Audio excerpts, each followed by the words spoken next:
இதுக்கெல்லாம் ஒரு பெரிய புண்ணியம் என்னென்னாங்க ஐயா, நேற்றுக்கு நரேஷுங்கிற ஐயா தான் ரொம்ப என்னை பற்றி கேட்டார். இல்லை நீங்கள் தானங்க ஐயா ஒரு 8:30 மணிக்கு கேட்டீங்க. அவர் என்ன கேட்டாருன்னா, அதை நான் சொல்லிவிட்டு அப்புறம் நான் இதுக்குள்ளே போயிடுறேன். அவர் நிறைய தெரிஞ்சுக்கோன்னு நினச்சாரு. நான் ஒரு ஆன்லைனில் ஜாதகம் பார்த்துட்டு இருந்தேன். கால் ஊனமாக இருக்காங்க, ஒரு பிச்சை கேட்க வர்றாங்க. அந்த பிச்சை கேட்க வரும்போது நீங்கள் அவங்கள பழிக்காமல், உனக்கு கை காலெல்லாம் நல்லா இருக்குதல்ல, நீ போய் உழைச்சி சாப்பிட்லாமல்ல, நீ எல்லாம் வந்து ஏன் தர்மம் கேட்குறேன்னு எல்லா மக்களும் கேட்டுட்டு பிச்சை போடுறாங்க. இதை பற்றி நைட்டு அதை சொல்லிட்டு இருந்தார். அதுக்கு நான் சொன்னேன், ரோட்டில் ஒருத்தர் கிராஸ் பண்ணி போகும்போது கால் ஊனமாக நடந்து போவார். அந்த கால் ஊனமாக நடந்து போகிறது அவரோட வீட்டில் அவங்களோட செஞ்ச உள்வினை கர்மா. அதனால் அவருக்கு ஆண்டவன் அந்த தண்டனை கொடுத்து அவர் கால் நடந்து போகிறார். அது எதுக்காக போகிறாருன்னா, அவரை நீங்கள் கால் ஊனமாக நடந்து போயிட்டு இருக்கிறத நீங்கள் பார்க்கும்போது உங்கள் கால் நல்லா இருக்குது பார்த்தீங்களா, அதுக்கு எக்ஸாம்பிளுக்கு அவரை விட நீங்கள் நல்லா இருக்கிறீங்கன்னு உணர்த்துறதுக்காகத்தாங்க ஐயா அவர் நடந்து போகிறாருன்னு சொன்னேன். அப்போ சொன்னோன்னே, ஐயோ நீங்கள் என்ன டிஃப்ரெண்ட்டாக யோசிக்கிறீங்க அப்படின்னாரு. ஆமாங்க ஐயா, உண்மை அதுதான். அவரோட பூர்வ ஜென்மத்தினுடைய கர்மா அந்த வேலை செய்து அவர் அந்த தண்டனை அனுபவிக்கணுங்கிறதுக்காக ஒரு கால அளவு கடவுள் கொடுத்துருப்பாரு. நீ செஞ்ச பாவத்துக்கு ஒரு பரிகாரமாக நீ சாட்சி இத்தனை ஸ்டெப்பு எடுத்து வச்சு 1 கோடி ஸ்டெப் எடுத்து வைக்கணும், உலகம் பூரா சுற்றி. நீ செஞ்ச பாவத்துக்கு ஊரெல்லாம் சுற்றி வந்து அது ஊனமாக இருக்கிறத காமிக்கிறத உலகத்துக்கு எடுத்துக்காட்டாகவும் உன்னுடைய கர்மாவும் நீ தீர்த்துக்கிற. அதுக்காக காலை ஊனமாக படிச்சுக்கிறாங்க ஐயா, நீங்கள் அவரை பற்றி எதுவும் தப்பாக நினச்சிக்காதீங்க, நம்ம நல்லா இருக்கிறோம் அப்படிங்கிறத சொன்னோன்னே அவருக்கு கொஞ்சம் டிஃப்ரெண்ட்டாக யோசிக்கிறாரு. அதனால் அரிசி பேங்கு ஏதாவது ட்ரஸ்ட்டு வைக்கிறீங்களான்னு கேட்டால், நான் அரிசி பேங்க் ஒன்று ஆரம்பிக்கிறேங்க ஐயா அப்படின்னு. அது என்னங்க ஐயா அரிசி பேங்கு? ஆமாங்க ஐயா, பேரே அரிசி பேங்கு அப்படின்னு. அப்படின்னா நீங்கள் யாராவது 1 கிலோ அரிசி, 5 கிலோ அரிசி, 10 கிலோ அரிசி கொடுத்தீங்கன்னா, வணக்கம்மா, வணக்கங்கம்மா, அரிசி பேங்க் ஆரம்பிக்கலாம் அப்படின்னு. எதுக்கு அரிசி பேங்க் ஆரம்பிக்கிறதுன்னு கேட்டிங்கன்னா, 5000 10,000 50,000 கேட்டால் யாரும் மக்கள் கொடுக்க மாட்டாங்க.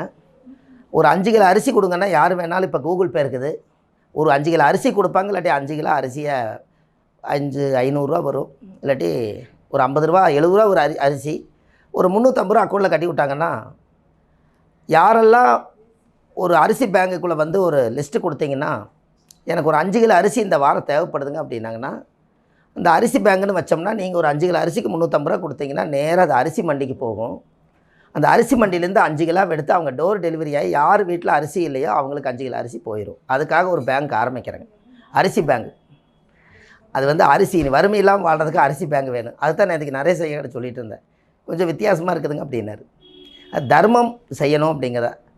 அப்போ தர்மம் தலை காக்குன்னு சொன்னாங்கல்லங்க ஐயா, தலை காக்குன்னா தலையைத்தானே காக்குது, இதுக்குள்ளே தானே மூளை இருக்குது, இதுக்குள்ளே தானே அறிவு இருக்குது, அதனால் தர்மம் தலை காக்கும். இது இல்லைன்னா முண்டை வேலை செய்யாதல்லங்க ஐயா. அதனால் அந்த முன்னோர்களை சொல்லி வச்சாங்க, அது தர்மத்தை நம்ம செய்வோமே அப்படிங்கிறக்காக அந்த அரிசி பேங்க் சொல்லிச்சு.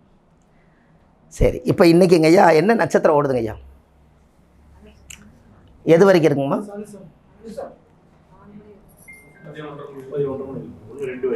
அனுச நட்சத்திரத்துக்கு அதிபதிங்க சனியோட நேரம் கருநீலம். இங்கே வருங்க, வந்தோடனே பொன்னாடை தான் போடுறாரு. இது யோசித்தேன் இப்போ இன்னும். அப்போ அப்படின்னா அனுசம் இருக்குது நான் நினச்சிக்கிட்டேன். அப்போ இன்னும் இல்லையா, இல்லாட்டி கலர் மாறி இருக்கணும் இல்லைங்க ஐயா. கேட்ட வந்திருந்தால் ஏதோ புதனோ அதை சார்ந்ததோ ஏதோ ஒன்று வந்திருக்கும் இல்லையா.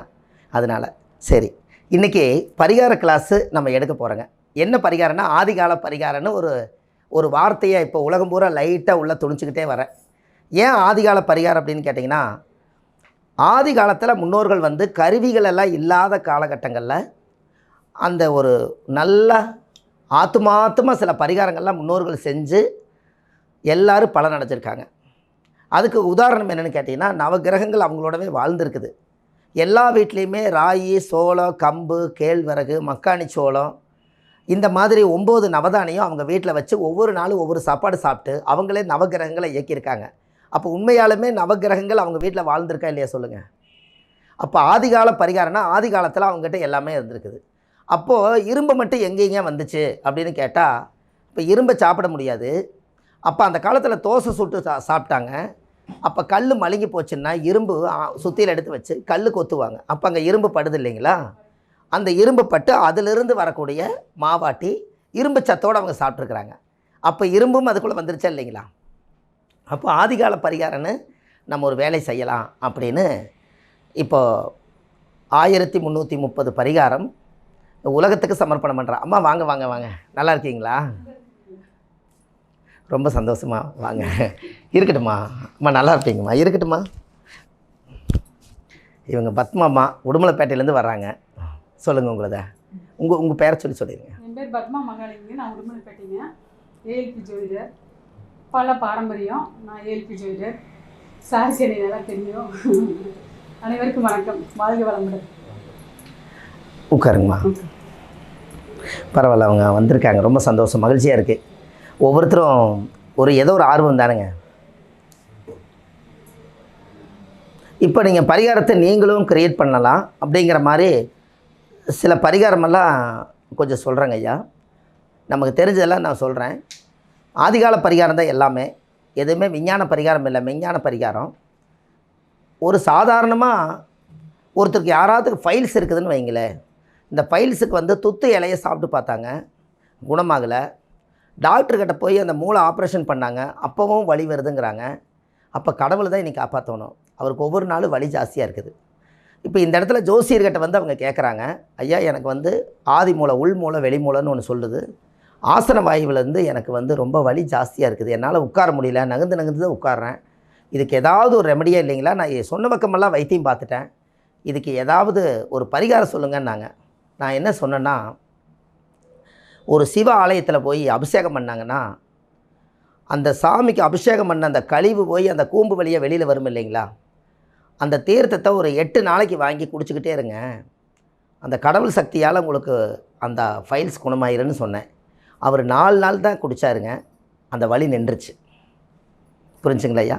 அது எப்படி எடுத்தோம் சொல்லுங்கள்? அது நீங்கள் தெரிஞ்சுக்கணுமல்ல. பரிகாரம் சொல்லிட்டேன், அதுக்கு உதாரணம் தெரியணுமல்ல உங்களுக்கு. அப்போது ஹோமு பரிகாரம், அப்போ வெளியில் கழிவு வருது இல்லைங்களா, அங்கே போய் இந்த சாமியோட பவரெல்லாம் அங்கே டெபாசிட் ஆகி அங்கே வெளியில் வருது. அதை குடிங்க, கடவுள் சக்தியில் நல்லா போயிடும்னு சொன்னோம். ஒரு 4 நாள் குடித்தார், அவருக்கு வலி குறைஞ்சிருச்சு. இது ஏன் அப்படின்னு கேட்டிங்கன்னா, நம்ம உடம்புல இருந்து வெளியில் வரக்கூடிய கழிவு பின்பக்கமாக இருக்குது. அப்போது அவருக்கு சாமியோட கழிவு பின்பக்கமாக இருக்குது. அங்கே தான் சாமியோட கடவுள் சக்தி இருக்குது. இதை கொண்டு இவங்களோட உடம்பில் இணைக்கிறோம், அதனால ஃபைல்ஸ் குணமாயிருச்சு. எப்படின்னு பாருங்கள் ஐயா, புரியுதா?